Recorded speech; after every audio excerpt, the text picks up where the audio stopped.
عشق کیسی ہوتی ہے، اسی لیے تو سرکار الگ رکھے جائے عشق تیرے صدقے، عشق تیرے صدقے جلنے سے چھٹے سستے، جو آگ بجھا دے گی وہ آگ لگائے. یہ محبت والی آگ ہے جو دوزخ کی آگ کو بجھا دے گی. ذرا سا خیال کریں، سوچتے چلیں. دیکھو دور کھڑا رہنے والا کبھی بھی آگ کے انگاروں کی تپش کو سمجھ نہیں سکتا. ایک آدمی انگاروں میں چل رہا ہے، شوروں میں بھڑک رہا ہے، چلا رہا ہے، چیخ رہا ہے، بچاؤ بچاؤ. اب دور کھڑا رہنے والا ہنس رہا ہے کہ کیسا بے وقوف ہے، اس طرح گلاب کے پھولوں کی طرح جو انگارے ہیں اس میں یہ چلا رہا ہے، اس میں یہ چیخ رہا ہے. وہ تو کیمرے سے اس کے فوٹو لیتے نظر آئے گا کہ کتنا بے وقوف یہ چلاتا ہے. ارے تو جا کے دیکھ کہ آگ میں کتنی تفیض ہے، آگ میں کتنی حرارت ہے، اس شعلے میں کتنی گرمی ہے. تو یہ دور کھڑے رہنے والے، تماشا دیکھنے والے کیا سمجھے کہ بلال حبشی کے دل میں کون سی آگ تڑپ رہی ہے. یہ کیا سمجھے کہ صحابہ کس محبت کی آگ میں چل رہے تھے. یہ کیا سمجھے کہ حسین کے وفادار کس محبت کی آگ میں تڑپ رہے تھے. یہ دور کھڑے رہنے والے سمجھ نہیں سکتے.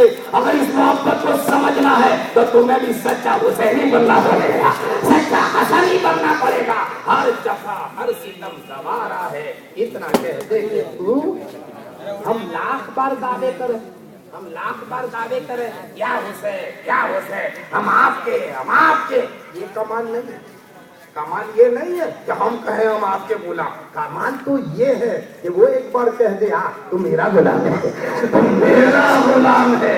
ذرا سا سوچتے چلے، سمجھتے چلے، ورنہ آج تو حالت کے میں تھوڑا سا اس رائے گفتگو کی طرف لے جاؤں کہ کچھ ایسی صورت بدلی ہے، کچھ ایسی صورت بدلی ہے کہ پہچانے نہیں جاتے کہ میرے دل کا ٹکڑا ہے یا تیرے دل کا ٹکڑا. سامنے آ جائے تو ہم بھی سوچنے لگتے ہیں سلام کروں کہ نہ کروں. دوستو آج ہم نے اسلام کو بڑا سستا سمجھ لیا. دوستو میں تمہاری دکھ کی نفس پر ہاتھ رکھنا چاہتا ہوں کہ اگر تمہیں یہ اسلام جو ملا ہے، یہ ایمان، یہ کیسے ملا؟ کیا اس اسلام کے لیے تمہارا خون بہانا پڑا، تمہیں آگ پہ چلنا پڑا، کیا تلواریں کھانا پڑی، کیا تیر کھانا پڑے، کیا نیزے کھانا پڑے، کیا تمہیں بھی شہید یا بچوں کو قتل کروانا پڑا؟ ارے سستے قسم کا اسلام مل گیا. باپ مسلمان تھا، بیٹا بھی ہو گیا، بیٹا تھا پوتا بھی ہو گیا. ہمیں کیا تکلیف ہوئی اسلام کو قبول کرنے کے لیے؟ جا کر پوچھو بلال حبشی کو کہ انہیں اسلام کیسے ملا. جا کر پوچھو سلمان فارسی کو انہیں اسلام کیسے ملا. جا کر پوچھو موسیٰ غفاری کو انہیں اسلام کیسے ملا.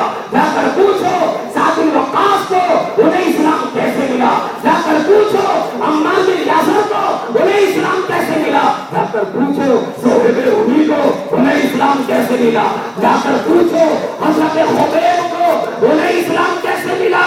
ارے وطن کو چھوڑنا پڑا اسلام کے لیے، گھر سے الگ ہونا پڑا اسلام کے لیے، تاریخ وطن بننا پڑا اسلام کے لیے، اور کربلا میں امام نے پورا گھر قربان کر دیا ہے اسلام کے لیے. سبحان اللہ. اصغر کے حلق کو چیدہ ہوا دیکھا تیروں سے حسین نے اسلام کے لیے. عباس علمدار کے بازو کٹے دیکھے حسین نے اسلام کے لیے. 18 سالہ بیٹا، 18 سالہ نوجوان علی اکبر، ہم شبیہ مصطفیٰ، جس کو دیکھے تو حضور یاد آ جائیں. صحابہ کرام کو جب سرکار کی یاد ستاتی تھی، حضرت علی اکبر کی زیارت کرتے تو ان کی یاد بجھتی، انہیں ٹھنڈک محسوس ہوتی. علی اکبر امامِ رسول باندھ کر کے جب کربلا میں نکلا، میرا بیٹا آپ کا بیٹا ایکسیڈنٹ میں مر جائے ہم برداشت نہیں کرتے، بیماری میں مر جائے ہم برداشت نہیں کر پاتے. کئی دنوں تک ہم کے بادل چھائے ہوئے رہتے ہمارے چہروں پر، سروں پر. اور وہ یہ تو اچانک والا معاملہ ہوتا ہے. اچانک گاڑی آئی، ایکسیڈنٹ ہو گیا، بچہ مر گیا، بیٹا مر گیا، بھتیجا مر گیا. مگر وہ اچانک والا معاملہ نہیں تھا. امام جانتے تھے کہ بچہ آیا ہے اجازت لینے، میں نہیں مانوں گا تو پھوپھی کو لے کے آئے گا، اپنی بہن کو لے کے آئے گا، مجھے اجازت دینا پڑے گی. یہ نور کی تصویر جو میں دیکھ رہا ہوں، یہ آنکھوں پہ جو نور کی پتلیاں ہیں جس کی میں زیارت کر رہا ہوں، یہ پیشانی پر جس کو صرف سجدے ہی کا نشان نہیں تھا، کعبۃ اللہ کا وجود نظر آتا تھا.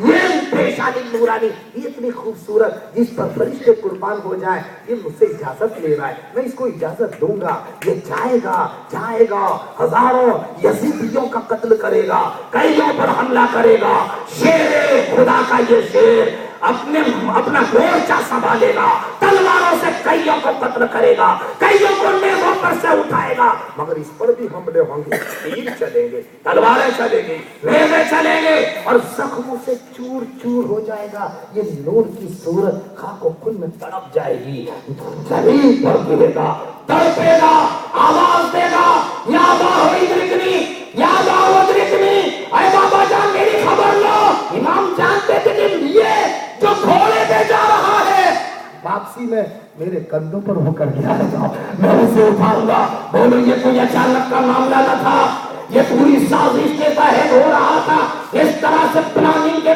طرح کام ہو رہا تھا۔ دوستو جب پتہ ہی ہو پھر بھی امام اپنی قربانیاں پیش کرتے جا رہے، ارے امام نے کہا اے یزیدیو اکبر کی جوانی لے لو، اصغر کا بچپنا لے لو، اونا محمد کا بچپنا لے لو، سکینہ کا سواد لے لو، عباس کے بازو لے لو، میرا سر لے لو، لیکن وہ دین نہیں دوں گا جو مصطفیٰ نے مجھے دیا ہے، وہ اسلام نہیں دوں گا جو نانا نے مجھے دیا ہے، وہ دین نہیں دوں گا جو صحابہ سے تمہیں ملا ہے، جو جان مانگو تو جان دے دے، جو مان مانگو تو مان دے دے، مگر یہ ہم سے کبھی نہ ہوگا، نبی کا جاؤ جلال ہے۔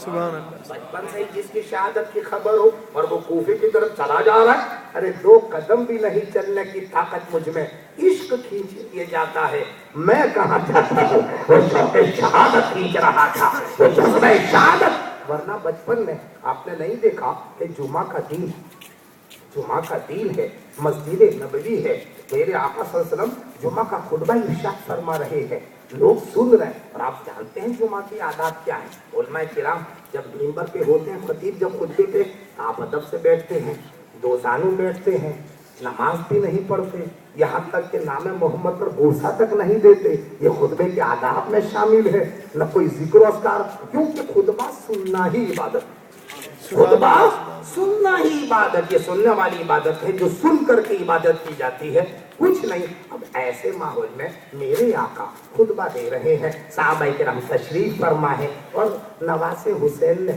بچپن کا عالم ہے، دیکھا اپنے نانا جان کو حجرے سے کہ نانا خطبہ دے رہے، تو اپنے حجرے سے نکلے اور لوگوں کے بیچ ہوتے ہوئے تشریف لائے، بیچ میں سے اب لوگ جگہ بھی دے رہے، کوئی ادھر بیٹھ رہا ہے، کوئی ادھر بیٹھ رہا ہے، جگہ بھی دے رہے، اب اس کے بعد سیدھے نانا کے قدموں میں آ کے کھڑے ہو گئے۔ نانا نے بھی جب دیکھا کہ نواسا قدموں میں کھڑا ہے تو اپنا جو بیان تھا وہ بند کر دیا، جو ارشادات تھے وہ ختم کر دیے، چپ ہو گئی سرکار، اور نیچے منبر سے اترے، اپنے نواسے کو لیا، گود میں اٹھایا، پھر منبر پر تشریف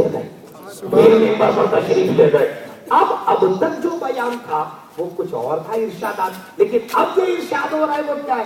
میرا آقا کیا فرما رہے ہیں؟ اے لوگوں اسے پہچانتے ہو جو میری گود میں ہے، جس کو میں نے اٹھایا اسے پہچانتے ہو؟ تمام لوگوں نے کہا حضور پہچان، جب شیر خدا کے لفظ جگر ہے، فاطمہ زہرا کی فرزند ہے، آپ کے نواسے حسین ہے۔ پھر دوسری بات سرکار نے پوچھا پہچانتے ہو یہ کون ہے؟ اچھی طرح سے جواب دو۔ تمام نمازیوں نے کہا، صحابیوں نے، حضور آپ کے نواسے حسین ہیں، ہم پہچانتے ہیں۔ تیسری بار آقا نے پھر پوچھا صحیح بتاؤ پہچان دو، دونوں اسے پہچانتے ہو؟ 3 بار جواب لینے کے بعد میرے آقا کیا فرمائے؟ میں نے جو تمہیں 3 بار پوچھا وہ اس لیے نہیں کہ تم نہیں پہچانتے، مجھے معلوم ہے تم اسے اچھی طرح پہچانتے ہو، لیکن یہ 3 بار کہنے کا مقصد یہ تھا کہ اب جو میں کہنے جا رہا ہوں اس پر تمہاری توجہ رہے، اس پر تمہارا دھیان رہے، یہ بڑی اہم بات میں تمہیں بتلانے جا رہا ہوں۔ اے لوگو وعدہ کرو، یہ میرا بیٹا حسین کل اگر بھاری مصیبت میں پھنس جائے، پریشان ہو جائے، کیا تم اس کا ساتھ دو گے، مدد کرو گے؟ تمام لوگوں نے کہا ہاں یا رسول اللہ، ہم اس کا ساتھ دیں گے، اگر یہ تکلیف میں آ جائے گا ہم اس کی مدد کریں گے، ہم اس کے ساتھ رہیں گے۔